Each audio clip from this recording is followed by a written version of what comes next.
Good afternoon, everybody. Happy Friday. As you all know, the President is currently undergoing his routine and long-scheduled physical at Walter Reed Medical Center, and we will have a readout from the White House physician. Last night, Kassina Karolina arrived back safely in the United States after being detained in Russia for more than a year. Since Inauguration Day, President Trump and his team have secured the release of more than 40 detained Americans abroad. This is more than half of the number of Americans released by Joe Biden in 4 years, and President Trump has brought these Americans home in 80 days. This administration will continue to work hard to bring Americans home from around the world. As I've said before, and I will say it again today, everybody in this room has access to the most transparent and accessible president in American history. The cabinet meeting yesterday was further proof.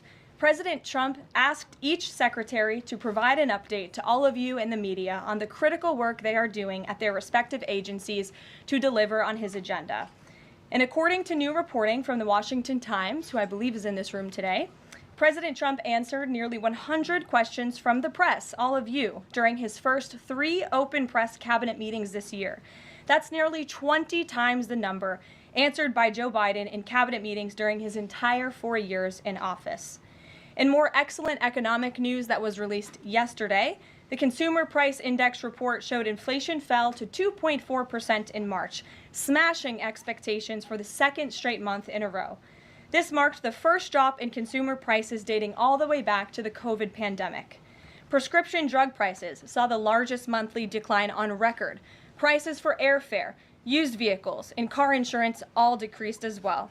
And energy prices fell 2.4% in March, driven by plummeting gas prices around the country. Also yesterday, House Republicans answered President Trump's call to move forward the budget resolution and officially set the stage for the passage of one big, beautiful bill. The American economy will boom after this bill is passed and the rest of the president's pro-growth agenda goes into effect.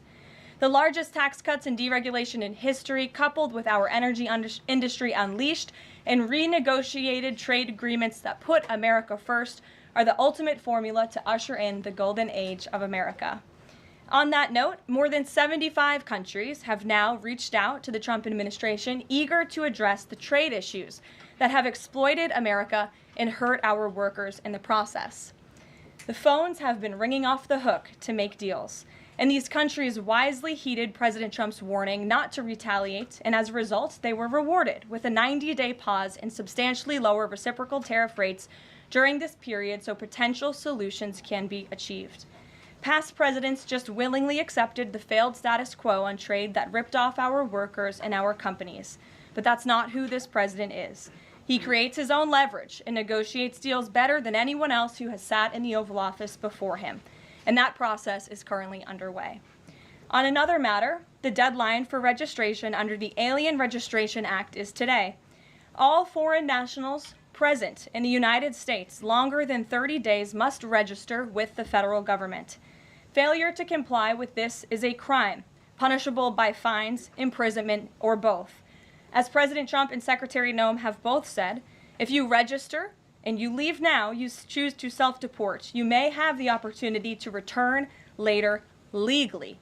But if not, you will be arrested, fined, deported, never to return to our country again. The Trump administration will continue to enforce our nation's immigration laws. We will not pick and choose which laws to enforce. We must know who is in our country for the safety and the security of our homeland and for all American citizens. I also have a note from the First Lady to share with you on this Friday. On Tuesday this week, First Lady Melania Trump celebrated the advancement of the Take It Down Act in the House Energy and Commerce Committee. The important legislation passed the committee with bipartisan support. And as you may remember, the president talked about this bill in his address to a joint session of Congress last month. The First Lady remains dedicated to her championing child well-being, ensuring that every young person can thrive, and of course, championing her Be Best agenda. We urge Congress to swiftly pass this important legislation. Here in our new media seat today, we have Jordan Berman. Jordan is a social media content creator and influencer and a lawyer who grew up breaking down the news from a neutral perspective. Jordan is the host of her own podcast called Unbiased Politics, where she dissects the top stories from the week from a legal perspective. Jordan focuses on bringing back real journalism from a nonpartisan perspective and has mastered explaining complex legal decisions to a mass audience in the short-form context. Her two biggest platforms are TikTok and Instagram, where she has roughly 500,000 followers on each. With that, please kick us off, Jordan. Thank you. As you know, yesterday the House passed the SAVE Act, and many married women, soon-to-be married women, are concerned that the new voter ID requirements may inhibit their access to the polls. What assurances can you give women voters in America to ease their concerns? Sure. Well, the SAVE Act, as you mentioned, was passed by the House yesterday. This is the Safeguard American Voter Eligibility Act. I believe I'm getting that correct. And this act is a common sense measure. It would require proof of citizenship for voting in our elections. The Democrats have been fear-mongering about this bill, have been saying that married women, if their name has changed, they didn't change it on their identification, would not be able to vote. That is complete fallacy. There are outlined in the bill about how to avoid that. The president very much supports a common sense solution to ensuring that only citizens can engage in our elections. This is critical to improving the integrity of our elections and also the trust that American citizens need to have in our electoral process. So the president supports this bill, and that is a myth that has been proven wrong by the text of this bill, and I believe some of the co-sponsors of the bill have been very vocal in addressing that, and certainly I myself, as a married woman, would not stand before this podium if the president did not support such a common sense measure. Thank you. For my next question, I actually want to give a voice to the American people. I sourced a question from one of my listeners. Her name is Bryn. She is from Oregon. And she asked, what, if any, plans do you have, the administration, for the money that will be generated by tariffs imposed on foreign goods? How will the administration facilitate the development of American industries when many critical components, labor, parts, etc., are much cheaper and more feasible from foreign entities?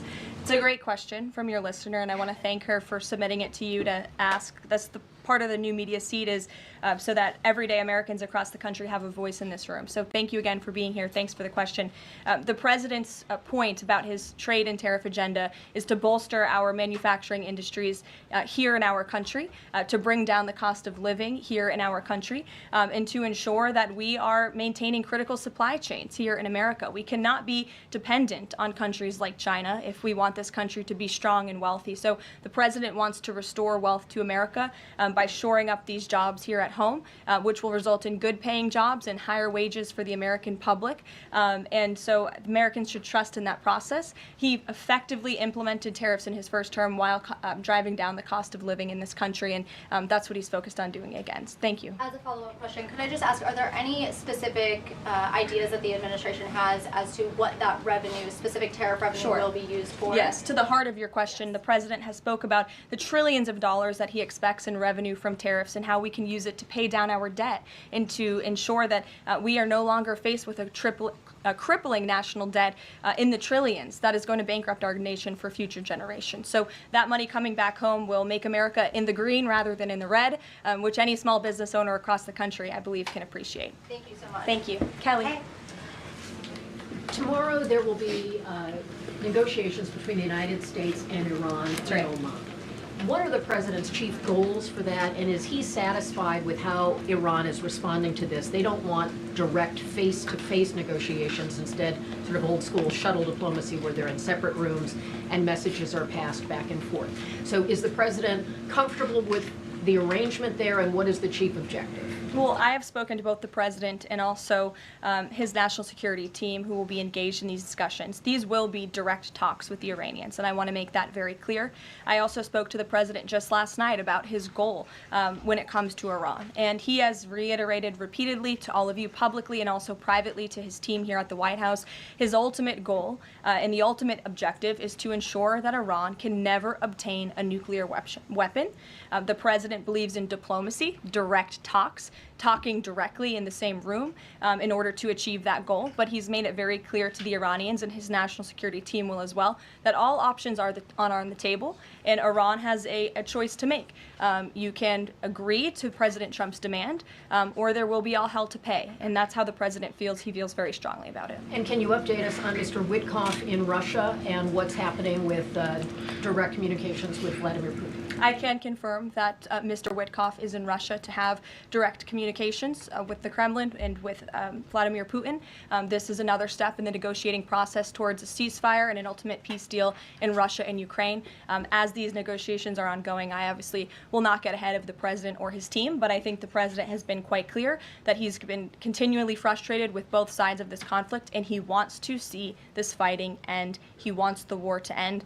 We believe we have leverage in negotiating a deal, to a peace deal, and we're going to use that leverage, and the president is determined to see this through. Thanks, Caroline. President Trump has said China wants to make a deal on tariffs. The president says he has a great relationship with Chinese President Xi. He's willing to speak with him directly. Why doesn't the president just pick up the phone and get this ball going? All of the things the president just said are true. The president, as I said from the podium just a few days ago when I was up here, would be gracious if China intends to make a deal with the United States. If China continues to retaliate, it's not good for China. The United States of America is the strongest, best economy in the world, as evidenced by the more than 75 countries who have called the administration immediately to cut good deals. So the president wants to do what's right for the American people. He wants to see fair trade practices around the globe, and that's his intention and his goal. So is he waiting for China to make the first move here? I'm not going to comment on communications that are happening or may not be happening, or either way. We'll leave it to our national security team to get these discussions underway. And as always, in the effort of transparency, we will provide updates moving forward. But the president has made it very clear he's open to a deal with China. Why is he optimistic that China's going to make a deal or wants to make a deal if they're not talking? Where's that optimism come from? He's optimistic. Hey, Sean. why would any of our allies work with us to isolate China in a trade war if we're treating friend and foe alike? You'll have to talk to our allies who are reaching out to us. The phones are ringing off of the hooks. They've made it very clear they need the United States of America. They need our markets. They need our consumer base. You saw Prime Minister Benjamin Netanyahu in the Oval Office with the president saying that he was going to bring down all of their monetary tariffs and their non-monetary tariff trade barriers as well.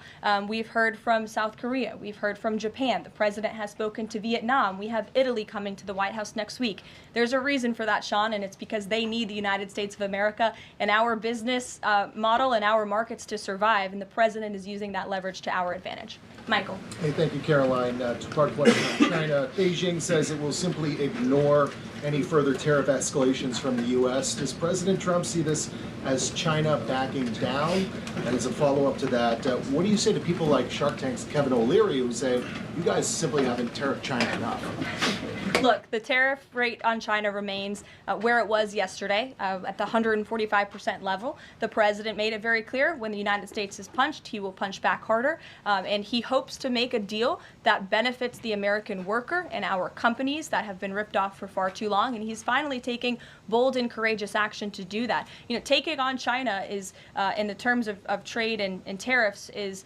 something that both Democrats and Republicans alike have spoken about for decades. President Trump is finally doing it. Caroline, real quick, the president of El Salvador is coming to the White House on Monday. Does President Trump want him to bring Kilmar Abrego Garcia with him?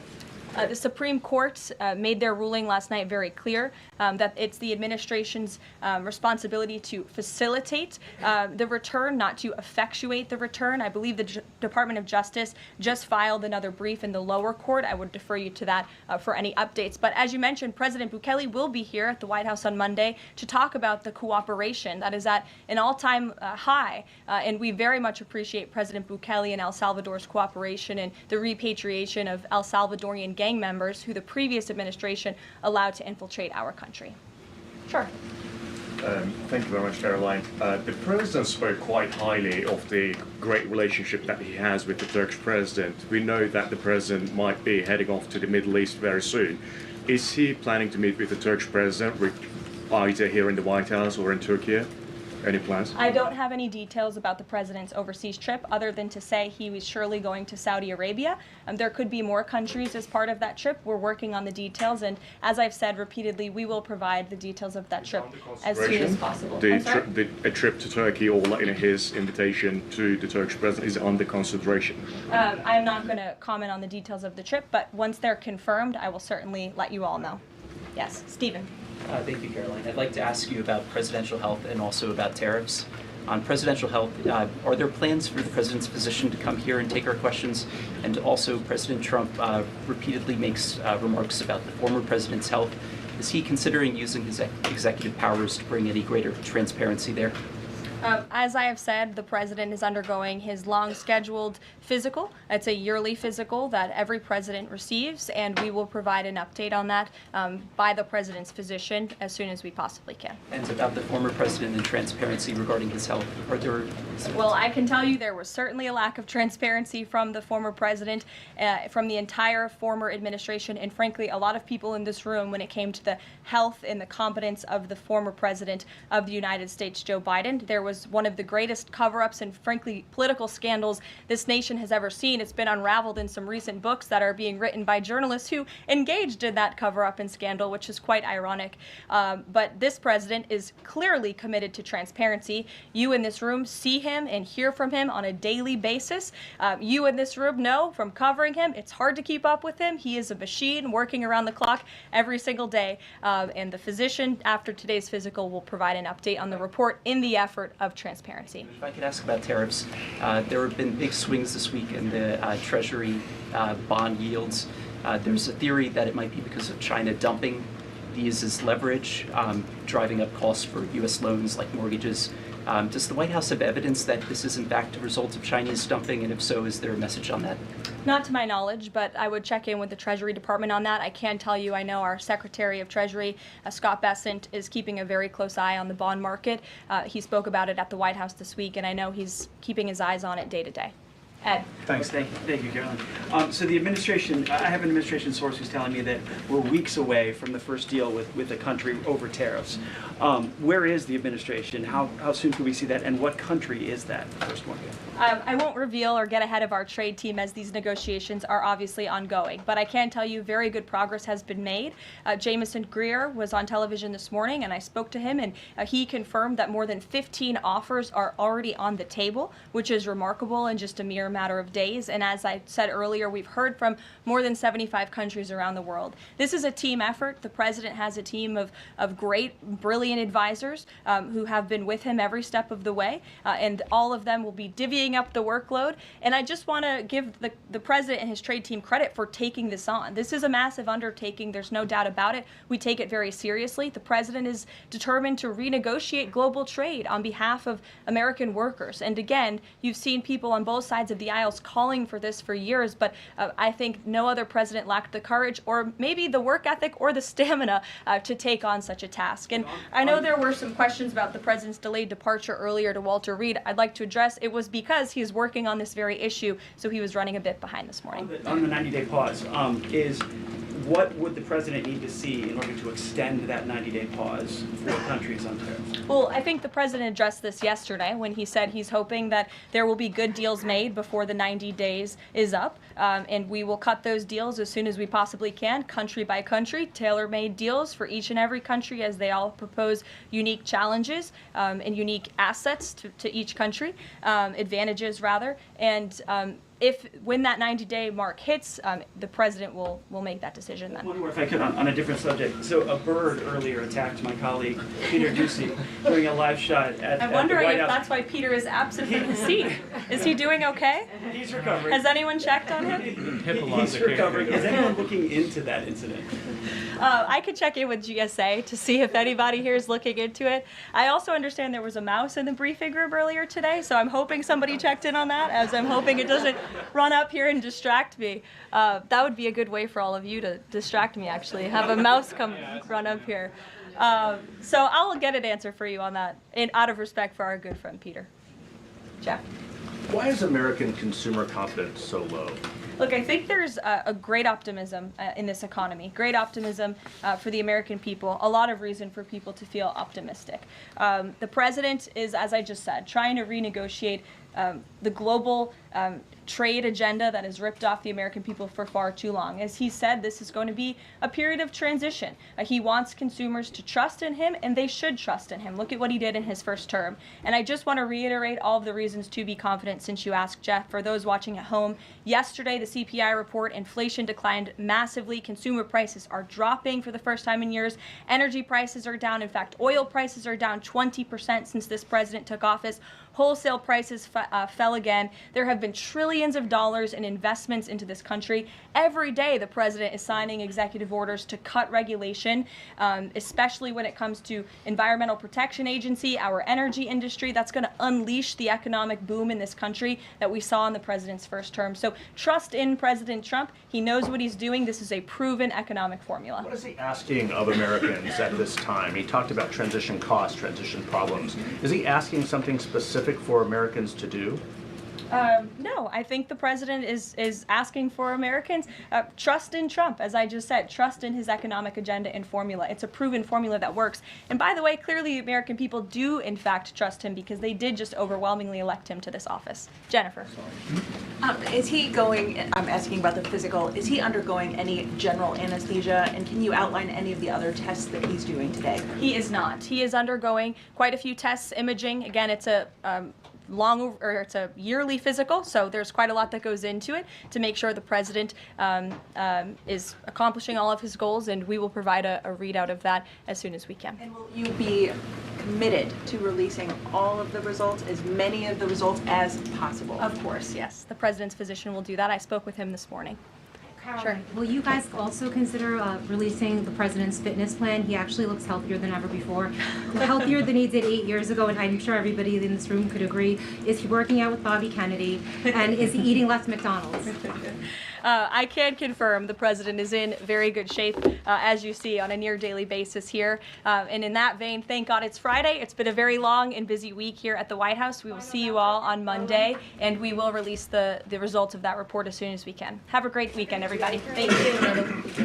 Have a great week.